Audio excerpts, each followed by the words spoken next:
तिकडे मराठा आरक्षणाच्या मुद्द्यावर राज्य सरकार आता पुन्हा एकदा हायकोर्टाचे दरवाजे ठोठावणारे। आज या संदर्भात मुख्यमंत्री देवेंद्र फडणवीस यांच्या निवासस्थानी सर्वपक्षीयांची एक महत्त्वपूर्ण बैठक पार पडली।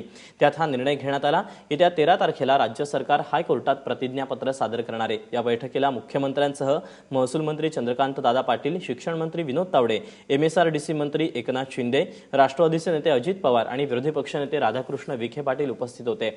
शिवाय या बैठकीला आरक्षण समितीचे सदस्यही उपस्थित होते। या बैठकीनंतर शिवसेना आणि काँग्रेसने काय प्रतिक्रिया दिली पाहूया।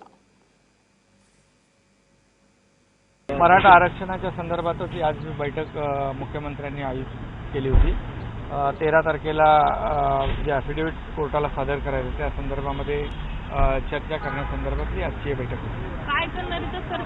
एकंदरीत सरकार सकारात्मक आहे आणि जे काही पुरावे गोळा केलेले आहेत ते ॲफिडेव्हिटच्या माध्यमातून कोर्टामध्ये 13 तारखेला सादर केले जातील।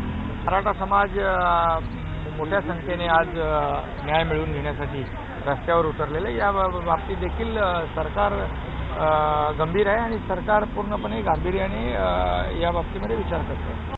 तर काही सूचना मी आज केल्या आहेत बैठकीमध्ये आणि निश्चितच या बाबतीमध्ये खरं शासनानं आता अधिक फरफट करण्यापेक्षा आता एक लॉजिकल एंडला हा विषय नेण्याची आवश्यकता आहे असं मी परत त्या ठिकाणी प्रकाशानं मानलं। शेवटी हे सुद्धा मी सांगितलं होतं सरकारला की आता येणाऱ्या नागपूर अधिवेशनामध्ये पुन्हा एकदा नव्या स्वरूपात आता हे विधेयक या संदर्भात आता आपण मांडलं पाहिजे, म्हणजे तो सुद्धा एक प्रत्यक्ष मला वाटतं आपल्याला दबाव त्या माध्यमातून निर्माण करावा लागेल।